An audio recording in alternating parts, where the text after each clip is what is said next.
HSC ফাইনালের প্রত্যেকটা topic wise ধরে ধরে সাজেশন দেওয়ার কথা দিয়েছিলাম।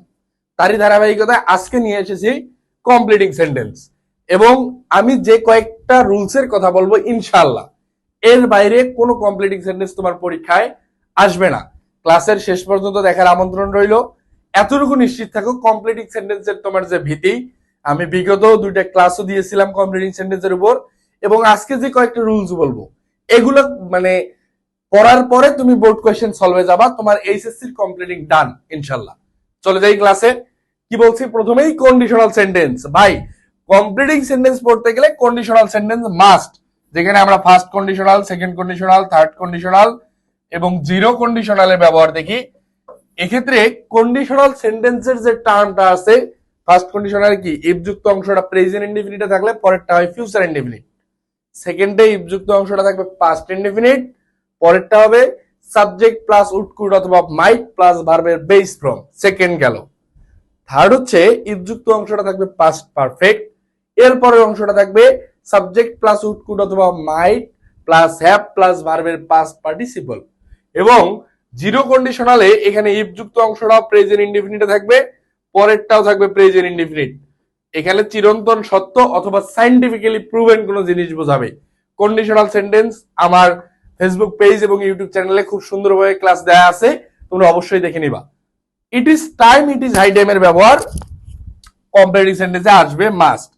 ইট is time, it is high টাইমের ক্ষেত্রে যে জিনিসটা মাথায় রাখতে হবে, এর পরবর্তীতে যদি সাবজেক্ট থাকে তাহলে হবে ভার্বের পাস্ট ফর্ম, যদি সাবজেক্ট না থাকে তাহলে বসবে টু প্লাস ভার্বের বেস ফর্ম। এখানে conditional it is time, it is high time থেকে মাস্ট দুইটা প্রশ্ন পাবাই, তিনটাও আসতে পারে। I wish I were a king, এই উইশের ব্যবহার এর পরবর্তীতে যে ওয়ার ব্যবহৃত হয় এটা মাস্ট বি দেখতে হবে। কমপ্লিটিং সেন্টেন্সে এগুলো আসবে মাস্ট। হু হুইজ দ্যাট, আমরা বিভিন্ন সেন্টেন্স কানেক্ট করার ক্ষেত্রে এই হু হুইজ দ্যাট অথবা আমরা বিভিন্ন ক্লোজ কানেক্টের ক্ষেত্রে এগুলো কিন্তু আমরা ইউজ করে থাকি, এগুলো মাস্ট লাগবে। So that, in other that, so that এর প্রথম অংশ যদি প্রেজেন্ট ইনডিফিনিট হয় তারপরে কি বসে, সাবজেক্ট প্লাস ক্যান। আর প্রথম অংশ যদি পাস্টে হয় তাহলে কি বসে, সাবজেক্ট প্লাস কুড। এই so that, in other that এর ব্যবহার মাস্ট জানতে হবে। As if, as though, as since, দো, অলদো মাস্ট বি। ভাইয়া এখানে অ্যাজ ইফ অথবা অ্যাজ দো এর ক্ষেত্রে আমরা যে জিনিসটা দেখি, অ্যাজ ইফ, অ্যাজ দো, এখানে আমরা যে জিনিসটা দেখি, এটা প্রথম অংশ যদি প্রেজেন্ট ইনডিফিনিটে থাকে তাহলে পরেরটা হয় পাস্ট ইনডিফিনিট, পরেরটা হয় পাস্ট ইনডিফিনিট। আর প্রথম অংশ যদি থাকে পাস্ট ইনডিফিনিটে তাহলে পরেরটা হয় হচ্ছে পাস্ট পারফেক্ট, পরেরটা হয় হচ্ছে পাস্ট পারফেক্ট।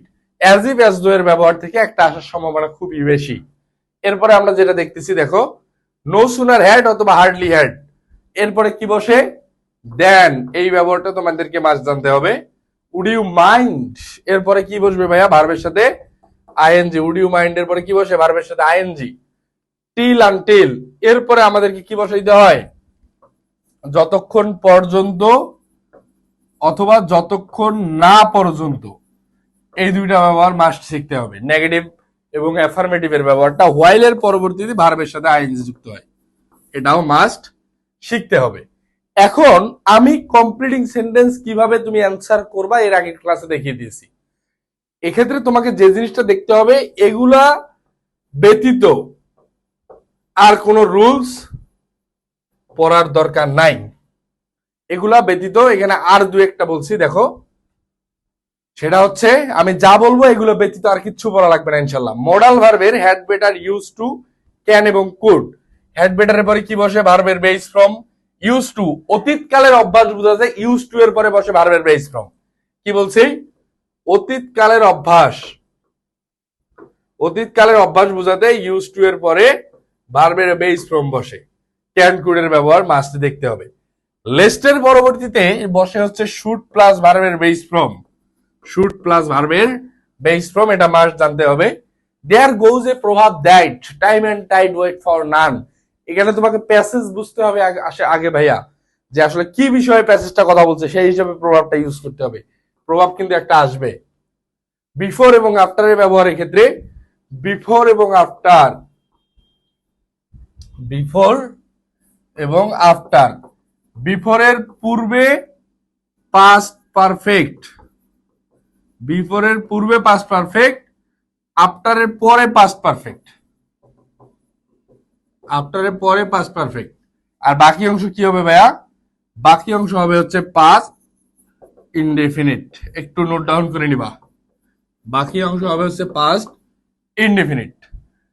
উড দ্যাট পরে সাবজেক্ট প্লাস কুড বসবে, সাবজেক্ট প্লাস উড দ্যাট এর পরে বসবে subject plus could. With a view to look forward two. আমরা নর্মালি যত টু এর ব্যবহার জানি সব টু এর পরে বসে ভার্বের বেস ফ্রম।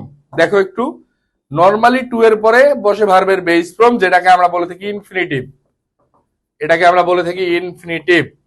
কিন্তু look forward to, with a view to, subject to, object to, accustom to, এই জাতীয় যত টু আছে এই সব টু এর পরে বসবে ভার্বের সাথে আইএনজি, এই সব টু এর সাথে পরে বসবে ভার্বের সাথে আইএনজি। এগুলা মাস্ট মুখস্থ করে ফেলবা। এরপরে আমরা যে জিনিসটা দেখতেছি, দেখো তোমরা কমপ্লিটিং সেন্টেন্সের জন্য আমি যে কয়েকটা কথা বলছি এর বাইরে কিছু লাগবে না ইনশাল্লাহ, এতটুকু নিশ্চিত থাকো।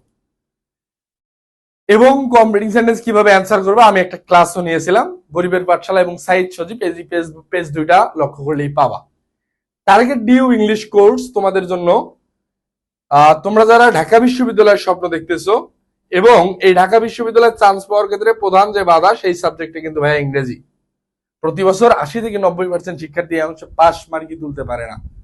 তাদের উদ্দেশ্যে গ্রামার, ভোকাবুলারি, টেক্সট বুক এবং রিটেনের পূর্ণাঙ্গ প্যাকেজ, সকলের আর্থিক অবস্থা বিবেচনা করে এই কোর্সের প্রথম 100 জন মাত্র 490 টাকা এনরোল করতে পারবে। এটা হচ্ছে প্রথম 100 জন। কিন্তু যখন 100 জন আপ হয়ে যাবে তখন কিন্তু ভাইয়া এই কোর্সের কোর্স ফি হয়ে যাবে 950 টাকা। তখন কিন্তু এই কোর্সের কোর্স ফি কত হবে? 950। সুতরাং বুকিং চলছে, ক্লাস শুরু হবে খুবই শীঘ্রই। অবশ্যই আমার বিগত ক্লাস দেখে নির্দ্বিধায় টার্গেট ডিউ ইংলিশ কোর্সে এনরোল করতে পারো। এবং তোমরা যারা ঢাবি ব্যতীত অন্যান্য বিশ্ববিদ্যালয় নিয়ে চিন্তা করতেছ তাদের জন্য নিয়ে এসেছি second time English saviour batch. এখানে যেহেতু ঢাকা বিশ্ববিদ্যালয়ের প্রিপারেশন হচ্ছে না এখানে সেকেন্ড টাইম ব্যাচে, কারণ ঢাবিতে আছে আমার রিটেন, কিন্তু অন্য কোনো বিশ্ববিদ্যালয়ে আমার রিটেন নাই। সুতরাং সেকেন্ড টাইম বিশ্ববিদ্যালয় যারা কোর্সে এনরোল করবা তাদের জন্য এক্ষেত্রে তোমাদের প্রিপারেশন হবে রাবি, চবি, জাবি, জিএসটি গুচ্ছ এবং বিইউপি, এই কয়েকটা বিশ্ববিদ্যালয়ের ইংরেজি অংশের পূর্ণাঙ্গ প্রস্তুতি নিশ্চিত হয়ে যাবে। এখানে আমার এমসিকিউ, ভোকাবুলারি এবং টেক্সট বুক, গ্রামার সহ সবকিছুর একটা পূর্ণাঙ্গ প্যাকেজ। এটাও মানে আমার যে প্ল্যান এবং চিন্তা ভাবনা সেটা হচ্ছে গ্রামের প্রান্তিক শিক্ষার্থীটাও যাতে আমার সেবাটা নিতে পারে খুবই স্বল্প মূল্যে। আমার এই কোর্সের কোর্স ফি আসলে টোটাল 950 টাকা, কিন্তু এখানেও আমি একটা ডিসকাউন্ট রেখেছি। প্রথম 100 জন মাত্র 550 টাকায় এনরোল করতে পারবে। সো তোমরা যারা ইংরেজি অংশ নিয়ে খুব বেশি ভীত আছো তাদের উদ্দেশ্যে এই কোর্স দুইটা হতে পারে ওয়ান স্টপ সলিউশন। এবং আমার যে ফেসবুক পেজ সাইদ সজীব এবং গরিবের পাঠশালা, এখানে প্রত্যেক দিন ফ্রি ক্লাস আপলোড হচ্ছে। আমরা আবার এইচএসসির পূর্বে ইংরেজি এবং অন্যান্য সাবজেক্টের মানে মাস্টার ক্লাস সাজেশন নিয়ে কিছু ক্লাস দিব ইনশাল্লাহ। এগুলো থেকে সর্বোচ্চ কমনের নিশ্চয়তা থাকবে। এখানে already Bangla ICT suggestion class upload হয়ে গেছে, তোমরা অবশ্যই দেখে নিবা। এর পরবর্তীতে আজকের এই ক্লাসের যে যত স্লাইড বলছি এখানে বা লিখছি, এই স্লাইডটা পাওয়ার জন্য অবশ্যই ক্লাসটা শেয়ার করে যদি পেজে মেসেজ করো আমি ক্লাসে শেয়ার স্লাইডটা দিয়ে দিব। তাহলে ক্লাসটা শেয়ার করতে হবে, এরপরে পেজে মেসেজ করলে আমার মডারেটর তোমাদেরকে দিয়ে দিবে ইনশাল্লাহ। তাহলে দেখা হবে পরবর্তী কোনো আলোচনায়। ইংরেজি প্রস্তুতি নিয়ে তুমি আমার উপর নিশ্চিত মানে ভরসা রাখতে পারো ইনশাল্লাহ, আশাহত হবে না। পরীক্ষার পরে এই প্রশ্ন এবং সাজেশন মিলাই দেখবা। দেখা হবে পরবর্তী আলোচনায়, পরবর্তী কোনো সাজেশন ভিডিও নিয়ে, পরবর্তী কোনো ইংরেজি ক্লাস নিয়ে। এবং এইচএসসি এবং এডমিশনের ইংরেজির সর্বোচ্চ প্রস্তুতি নিশ্চিত করতে যা যা করণীয় সবকিছুই তুমি ইনশাল্লাহ পেয়ে যাবা। সে পর্যন্ত সকলে ভালো থেকো, সুস্থ থেকো। আল্লাহ হাফেজ, আসসালামু আলাইকুম।